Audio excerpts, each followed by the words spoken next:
that was a coyote. That was a young coyote. Yeah. He's not afraid of man. Should be. Should be. But he's not.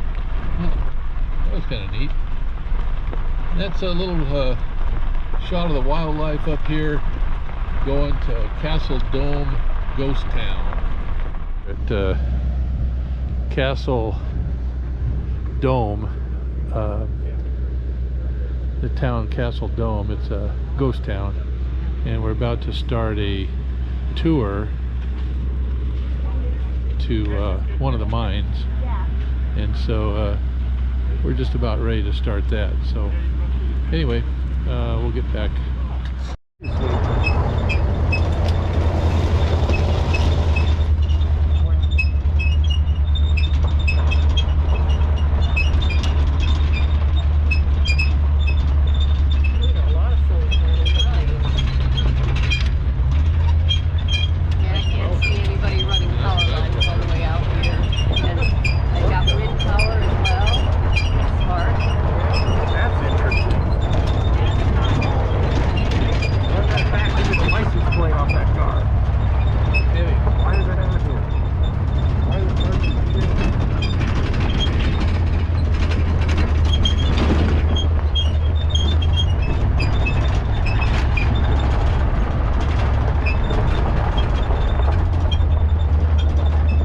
Drove a cab in New York. Yeah. On the gas, on the gas.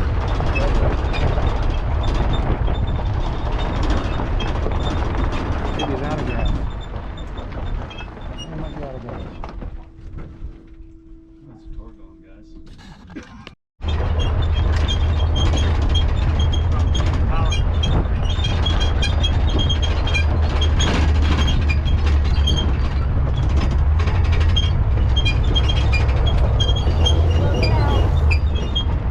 There's the restroom.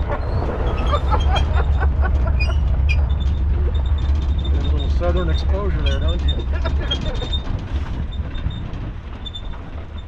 Well, we're here. We can get out here. First stop or what? This is a planned stop. I'm all for getting out. The others were all test stops. Ugh.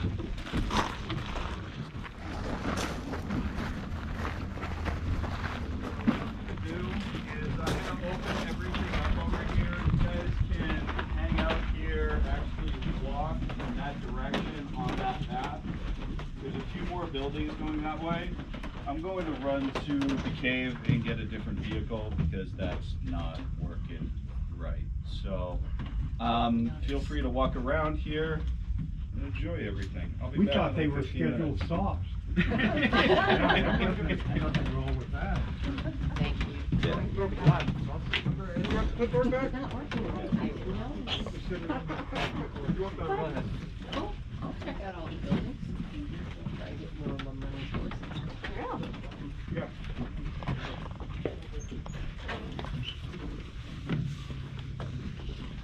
Just enjoy everything over here. Walk down the road. I'll be back in a minute.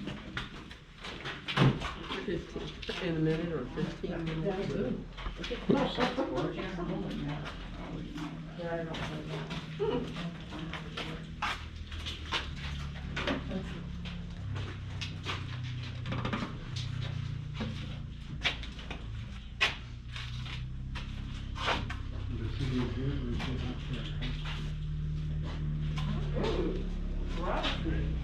Yeah.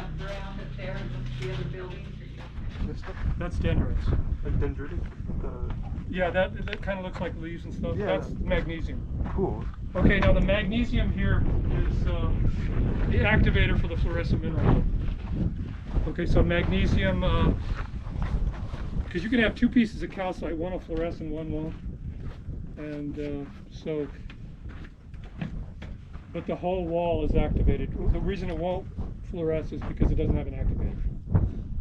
So two pieces of calcite, one will go and one won't. It has to have an activator to wake up the electrons. And the electrons are woke up through the magnesium, turns the glass purple. An interesting side effect is the fluoride around here comes out of the earth this color. Glass is naturally green like this, They put magnesium in it, it made it clear, and they were real proud of themselves, but then it had a side effect. It turned purple in the sun. So, and then they put selenium in there in the 30s, and this stuff is what selenium is, and it turned yellow, and that was called depression glass. Now the fluoride, I'll see if I can find a piece of fluoride in here. Here. That'll be fluoride.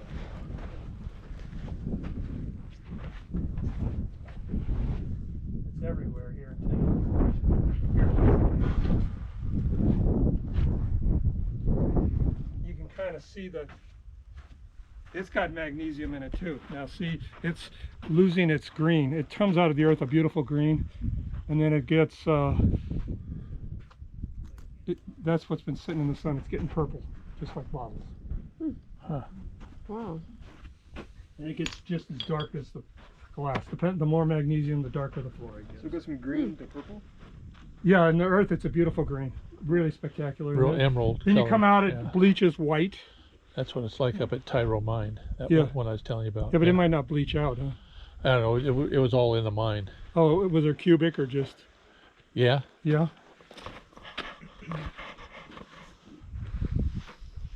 Okay, how we're going to do this tour is when we get around the corner over here, there's everything to do 2,000 tons a day of ore from 100 years ago. When I say everything, I mean there's in the storerooms, we're going to take you in the storerooms where there's every nut and bolt and there's thousands of track spikes, there's tons of steel up to 5.5 inches thick solid rods, there's tons of brass, there's tons of parts, there's a complete machine shop, everything. You'll never see it again. Everything it takes to do 100 tons 2,000 years, I mean from 100 years ago. 2,000 tons. 2,000 tons a day. Most abandoned mines, they take all that stuff out. No, they take it all out and it's all here. So I mean, everything from the compressors, the blacksmith shops to, so we're going to head over to, you guys been in here? Yeah. Did you see the nickel coffin? Yeah. The glass?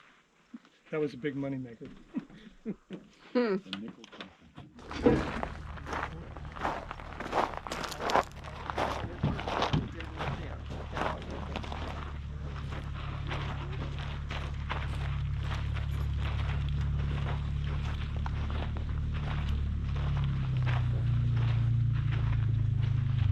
Shaft number 1.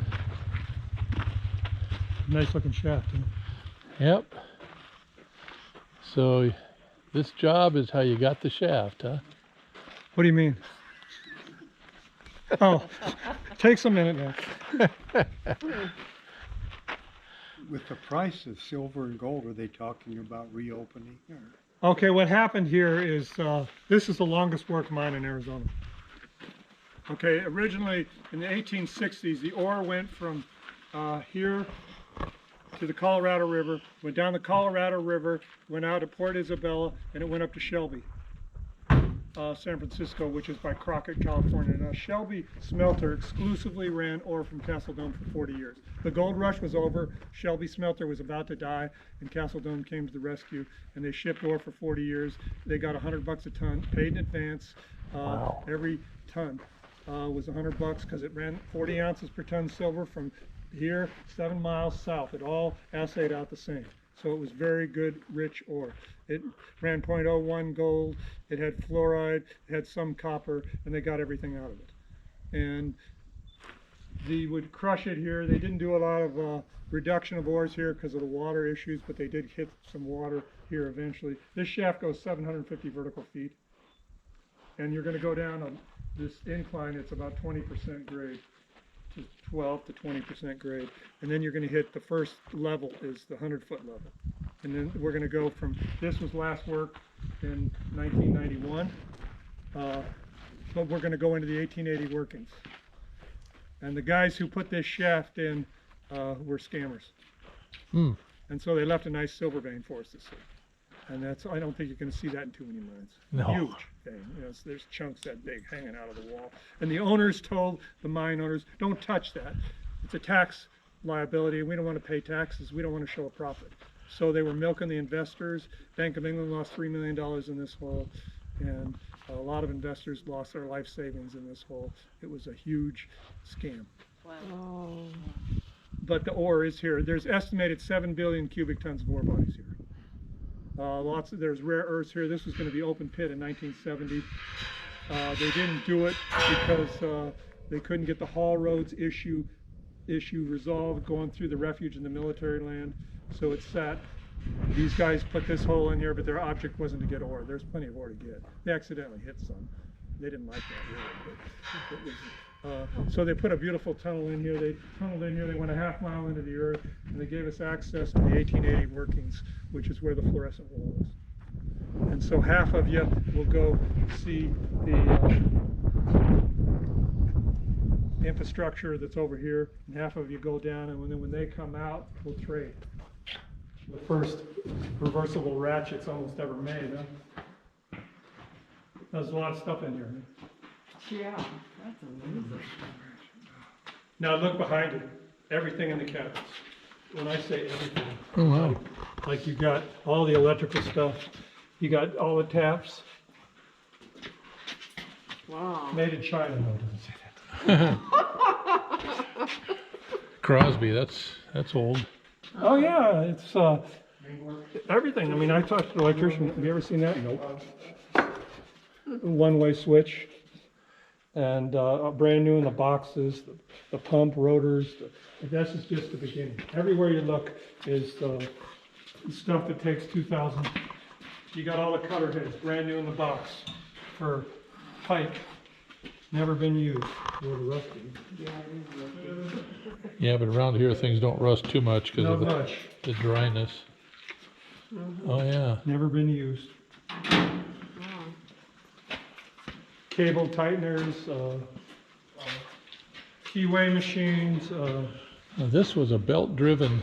line drive. Yeah, that ran a lot of different equipment there, all in a line here. Finding somebody to run this machine would be a trick today. Yeah, you could do anything to keep, if you had, this is what it took. This is the height of mechanical engineering. To produce 2,000 tons a day, that's what it takes. There's your stock steel laying there. You have to have that much stock steel all the time laying around. You have to have the machine shop. We still got the manuals to all these. On the other side of our property, we got a map. We got the map table with all the maps. And we got more of the stuff everywhere. There's probably 50 buildings just like this, full of stuff. We couldn't hit a shelf, and then you go vertical, pretty much. And then at 250, there's huge levels. Like right there behind you is where there was huge head frames and workings. That's going to be water in there now at 275. But we went down here within a year and a half ago. Some real denim gold came out of here. This is where the oldest Levi's in the world came out of. And Oh yeah, I saw that. did you see that video? Yeah, You probably saw me standing right there. that's awesome with the old, yeah. Did you see that guy Frank or whatever his name was? I forgot it was long ago, but they're all like folded and nasty, but they looked like, Yeah. they didn't look that old for sure, but wow. No, they don't look much. These are Levi's, but look. Look about that old. But they're actually a little better condition than these, except the back. Now what happened is Levi Strauss had a patent. See, everything's coming from San Francisco, hardware store here. So San Francisco's the hardware store, even though it's a 21-day journey. Everything comes here. And so Levi Strauss lost his patent for the rivets and the donut buttons in 1895. So Stronghold, Pacific Coast, and Triumph West Coast companies jumped in and made one lot each of one back pocket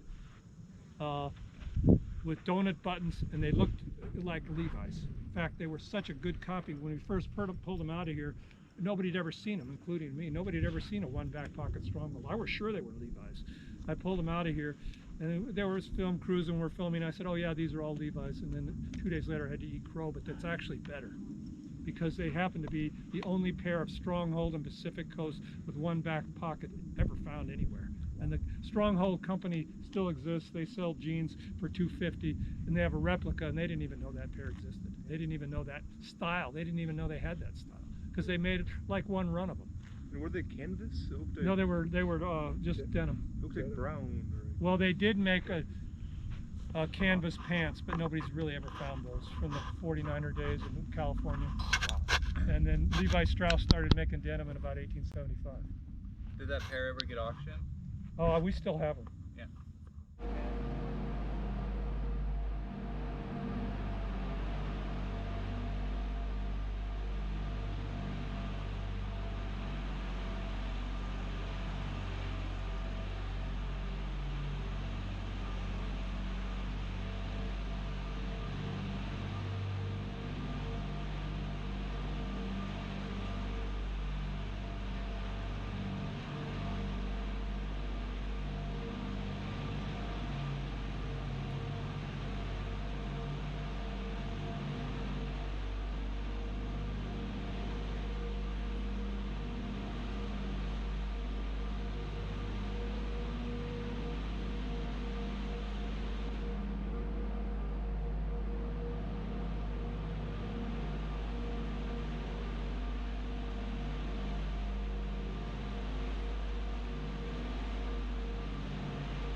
Feet and kind of like a parking garage type formation.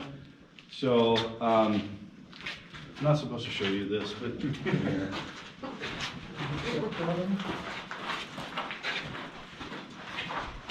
So be very careful coming in here. I'm really not supposed to show you this. It helps explain it. So you'll see on the ground here, there's a lot of bat droppings and guano, whatever you want to call it. This here drops down another 100 feet in this direction.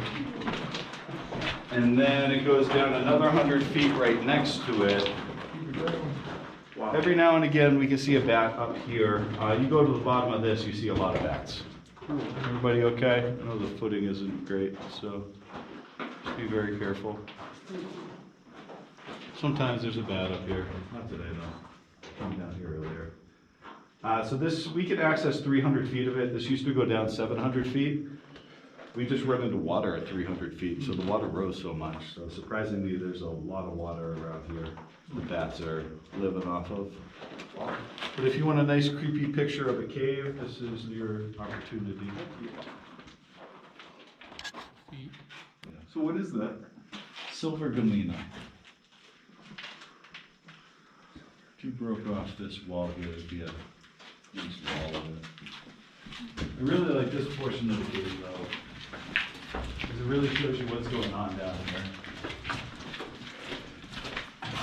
So if you look at this side over here, and then you look at this side over here, you're looking at two fault lines, two tectonic plates. So, you know, the earthquakes create the mountains here. Pressure creates diamonds, also creates other minerals, which is what we see here. So you see a big difference in the rock on this side, the rock on this side over here, and then the rock that's in the middle is what's coming up towards us. You can see that they took a lot out. I don't know what they found, whether it was lead or silver or whatnot. You can see a lot more mineral coming up right over in this area. So that's what they're doing. They're aiming for the mountains, they're aiming for the fault lines, they're aiming for anything that's been really forced together and pushed up towards us, which is why they attacked this mine. It's silver. Yeah, it's silver intertwined with a bunch of lead. So they were down here mining a few different times. 1864 and then the early 1900s they stopped and they were doing silver at that point. 1940s for lead, 1970s for silver. They stopped in 1979 but left this little portion of it and brought some investors down in the 1980s and took $3 million and didn't do any work. So it left a little bit of silver for us to show you, which is nice. Yeah, so if you look at the rock in here, you can see all the mineral that's coming up, and it's pretty obvious why we have the black lights in here. Yeah, these lights are bad.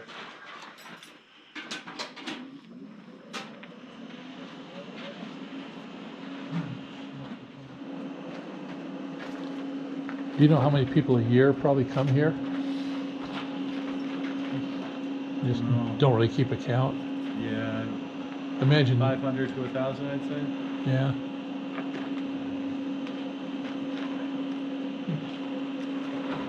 It's funny, probably it's twice that, you know. Seems like it'd be pretty interesting to come here just to spend some time and look around. Yeah. Pretty cool. I mean, you're not gonna see this stuff anyplace else, No. so. Wow, look at all this. I know, Does the whole isn't that mine awesome? floor up like this? No, only where the mineral is. So wherever you see just rock, it's nothing will light up. Like up top here, you can kind of see how it's don't have too much of the mineral up there. It wouldn't fluoresce.